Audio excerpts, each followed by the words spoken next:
All right, let's get started with Module 5 here, starting out with question 12. Which are the appropriate conclusions that we can make for our hypothesis test?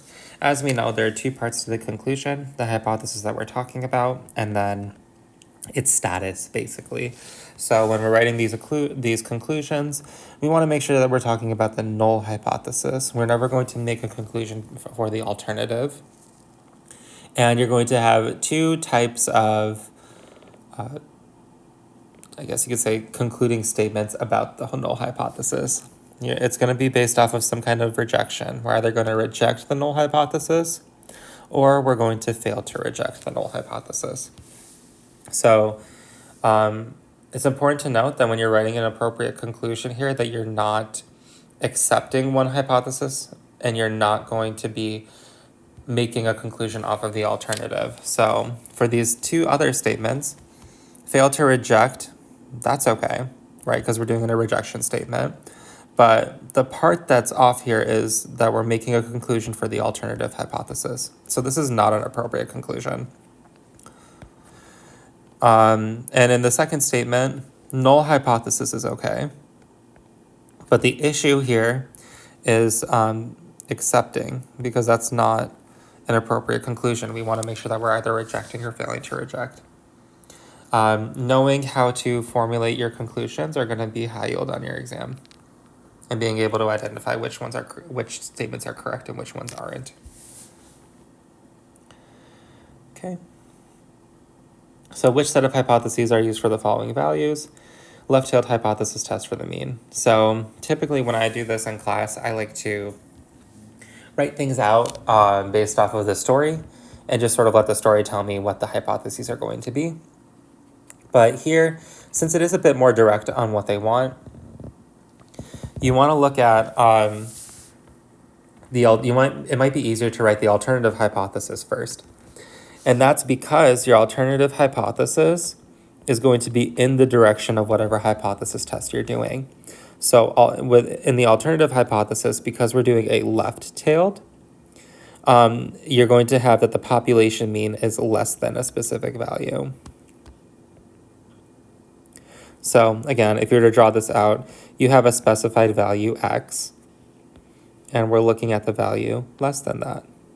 And if we draw out this visualization, we can draw this statement out. We see visually how this is a left-tailed hypothesis test. Now, remember that the null hypothesis is going to be the complement of the alternative, similar to how the alternative is the complement of the null hypothesis. So it's going to include all other values that are not less than the mean. Which in class, when we wrote about it, we liked to use this idea of the complement, so we would include the statement of greater than or equal to. But I also want to stress that on your exam, they may write it as just equal to that value. Okay? And this is an appropriate way as well. It's just more about like what your preference is. And both of them have value in the ways that you write it. Here you're emphasizing the concept about like the complement for the null and the alternative and including all different possibilities. Whereas in the null hypothesis, if you write it out with the equal sign, you're really honing in on that concept that the null hypothesis is going to have some kind of equality attached to it, whereas the alternative does not. Okay, so that's an important part to note for this too. Your alternative hypothesis is not going to have an equal sign in it. Okay, it's either going to be less than, greater than, or not equal to. Okay. So for a left-tailed hypothesis, you can write them, just to rewrite it a little bit easier, the population mean is equal to a value, and the alternative hypothesis is going to be the mean being less than that value. And that less than is telling you that it's left.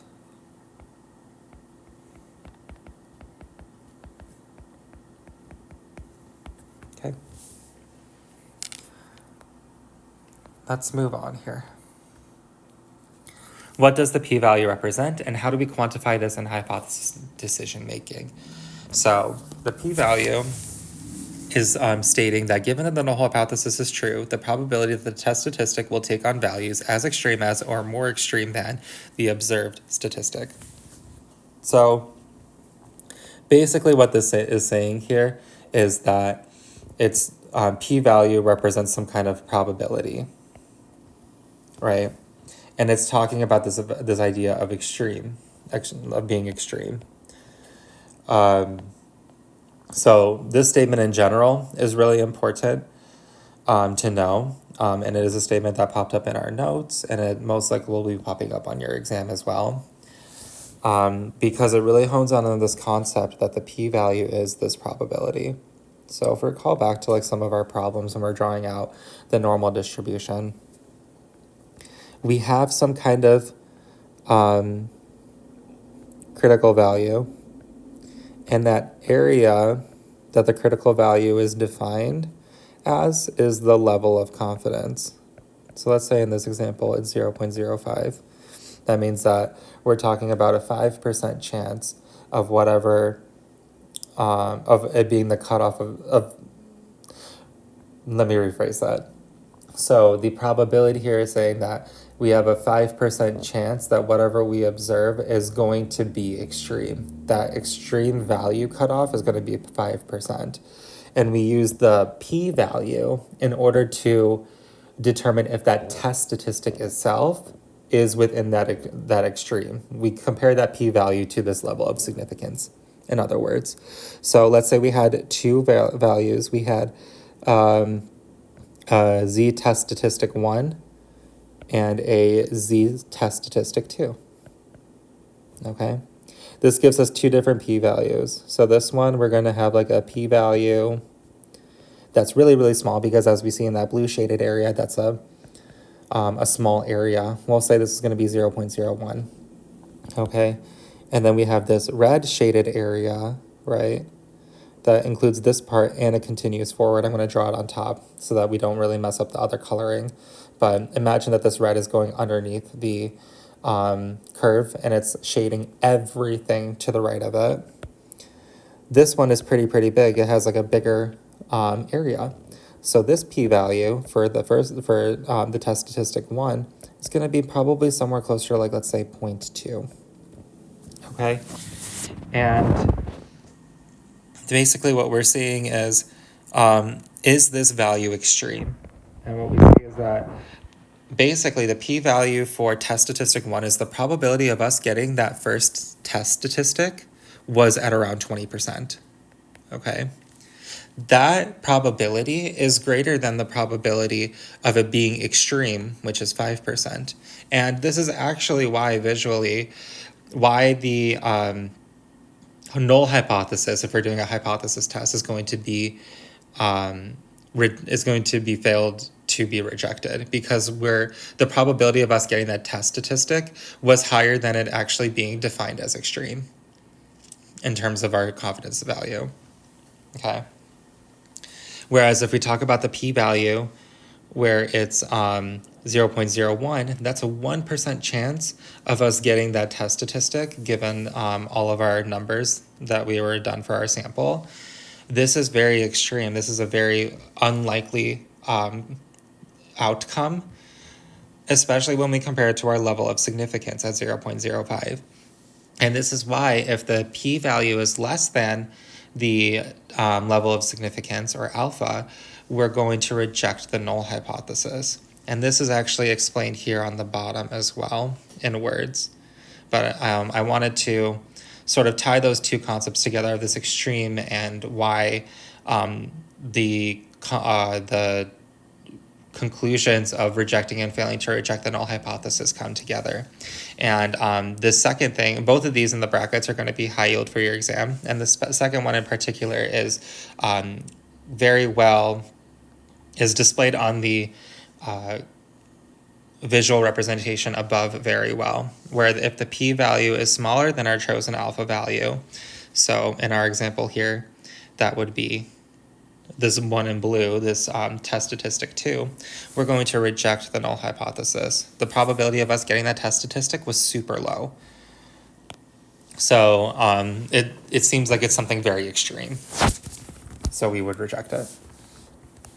And if it is larger than alpha, so that would be something like our test statistic 1, we fail to reject the null hypothesis.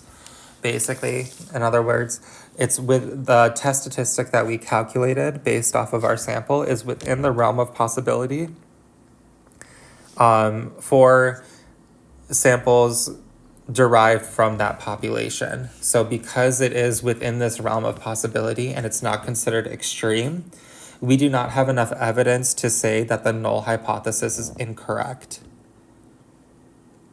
So we cannot reject it. We fail to reject the null hypothesis. Okay, that's 16 here.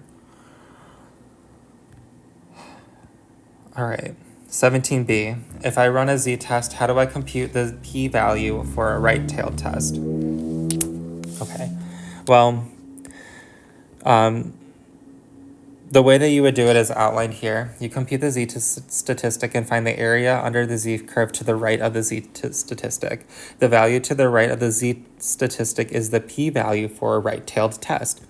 And this makes sense because if we were to do any of these problems and draw them out, we have our mean, for example, here, and we want to do a test statistic at this value, like somewhere around here, and we're trying to do a right-tailed test. So always when we're shading this region, you want to shade towards the tail that you're making the hypothesis for. Here it's right-tailed, so we're going to shade it to the right tail. And we see that it genuinely is the area under the z-curve to the right of the z-statistic, visually. Right? To compute this off of your chart, you would find the area to the left of the z-statistic, and then you would do 1 minus that area to the left. This goes on our topic of if it's left, you leave it. If it's right, you remove. Right, remove, subtract, however you want to remember it. And then doing that calculation, if you were to do this as a mathematical problem, that would give you the area to the right of that z statistic. Okay, so visually it makes sense here. They want you to just be able to read the words and be able to say, yeah, that makes sense, because this is what I see visually when we're doing this test. It makes sense. We're talking about to the right, everything's to the right, right-tailed test. Sounds pretty convincing. So that is 17b for you. Okay.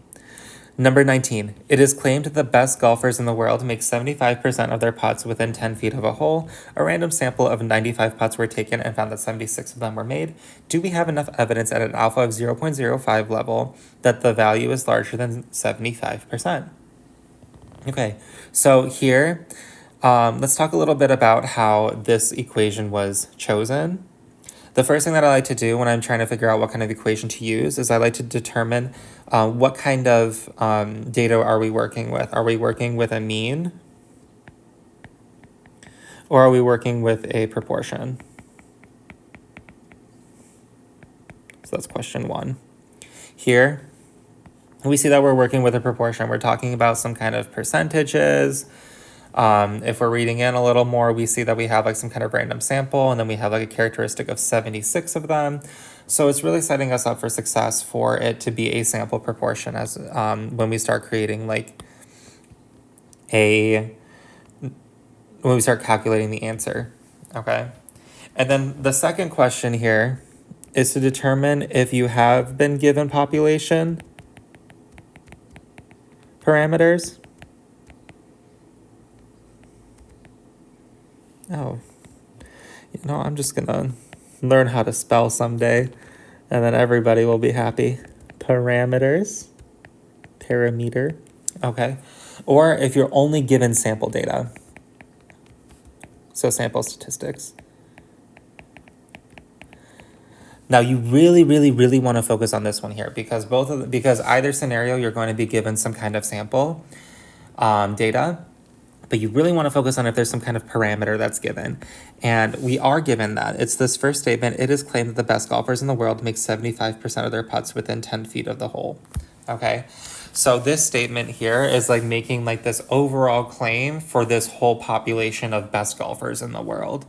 So because of that, we're working with a population parameter. And since we're working with a population parameter, we're going to be doing z-statistics. And that's how we derive the equation that we have in the brackets on top here, and that's the one that we're going to be using. But just for completeness, if we're talking just given samples, we're given a sample standard deviation, nothing about the population, for example, then we're going to be doing our t-statistic. Okay? So that's sort of like my mentality when I go into like figuring out what equation I want to use. I look at if we're looking at a mean or a proportion, and then I look at if we're given parameters or not. And you go from there. Okay. So, nice and dandy. What I like to do from here is write out a little note for myself about all of the variables that we need to know for our equation. And here we have p hat, or the sample proportion, p, or the population proportion, q, or the complement of the population proportion, and n, the sample size. So, let's dive in deeper and find these values.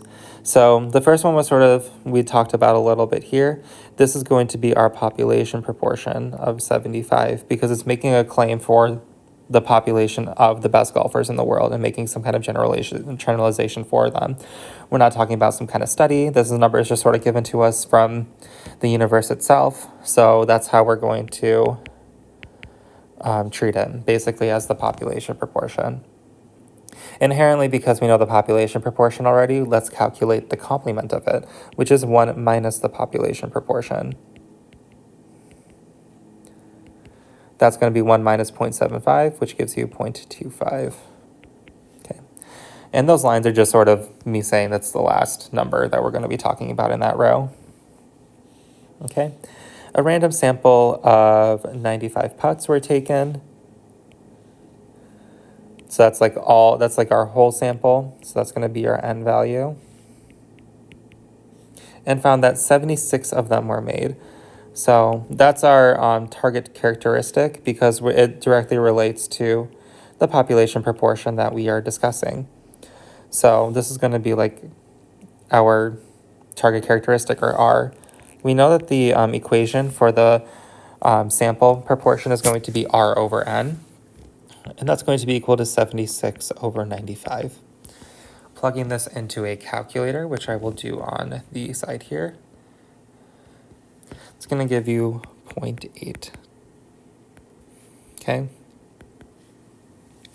And as we see here, we have all of our values. We have our population proportion, the complement of it, the sample mean, and our sample proportion.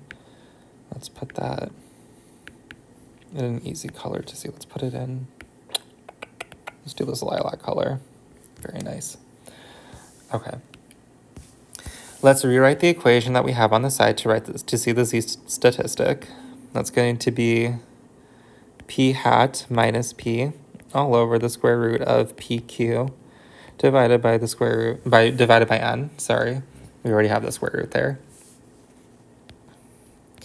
This is going to be equivalent to 0.8, because that's our p hat value, minus the population proportion, 0.75,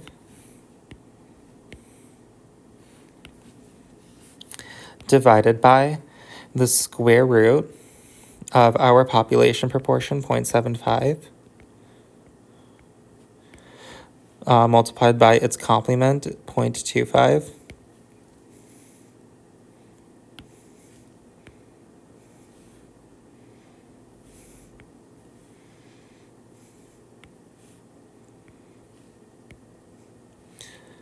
and then divided by the sample size, which is 50. Okay. A quick note here. The The denominator is working with the population values. Okay, so don't use your samples here. The sample's only used once, and that's in the first term in the numerator. Okay. Let's calculate out the fraction in the denominator underneath the square root first, and then we can organize everything out as necessary. So we have 0.8 minus 0.75.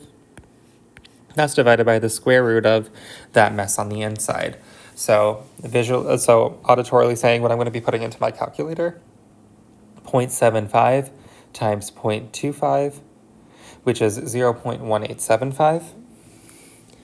And then we're going to divide that number by 50, which gives us 0.00375 underneath the square root sign. Okay. Solving this number in the numerator, we have 0.05, because if we take away 0.75 from 0.8, we're left with 0.05. And taking the square root of 0.00375, we're going to have 0.06123. I'm going to go up to that fourth decimal place there and put 0.0612. Okay, so 0.05 divided by 0.0162, we're going to have a z-statistic of 0.817. We're going to go to the third. It's like 6993 something, whatever. Okay, depending on if you're rounded or not. Here, this will get you to where you need to be. Okay. We are not done though. They want us to find the alpha of 0.05 here. So we'll have to go onto our chart to do this problem. I do not have a copy of it on here. Let me scroll up a little bit and see if I have it posted somewhere else. Nope, that's okay. I'll say it out loud then. Okay. So you would want to go into your formula book for this portion of the problem. And I know you guys are experts on this because you correct me in class sometimes for it. So I'm not too worried about y'all getting this part. But you will go into the chart. Sorry, I'm like delaying now because I want to pull it up.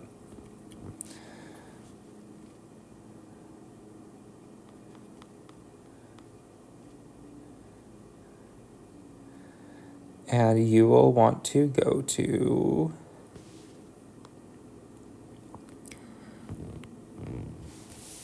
the chart that says areas of a standard normal distribution, and you'll want to find 0.871 for that, 817. So here, they actually go up to the nearest hundredths. So we're gonna, since this was like 6.9, just to like make it clear that I didn't round it prematurely, 0.82. Okay.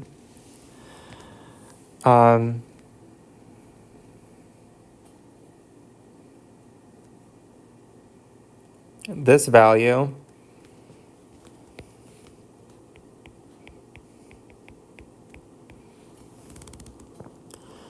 if we look at the first column, we go down to 0.8, and then we go to 0.2. That gives us a z-value of 0.7939.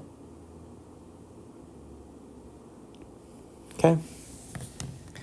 Visually, to show what this looks like from the number that we got from the chart, we have a 0.82 here. We had the mean, which is denoted as 0.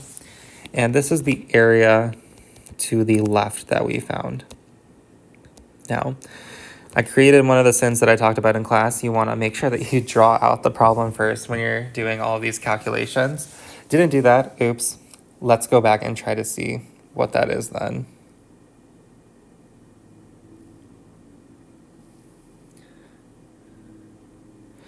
So here, the problem is stating, is this value larger than 75? So if we're looking for something larger than, we're going to want to find a right-tailed test. So basically they're giving us this chart. We have our mean in the middle. We have our z-value, and we want to find the area to the right because we're talking about greater than, and greater than would point towards the right there. So we did not find the region shaded in pink. We found the area to the left of it. So because of this, because we have a right-tailed test, we're going to remove. Subtract. Either way you want to look at it. You're using an R to help you remember. Okay.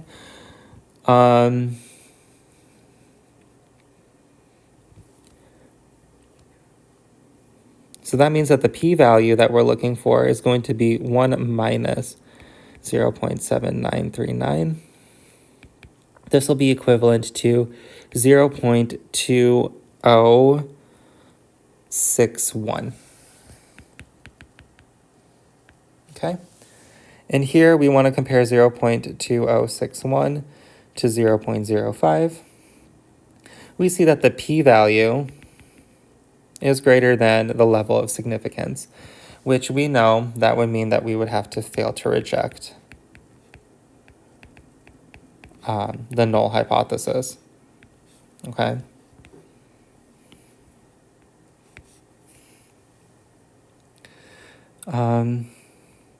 This means that no, we do not have enough evidence.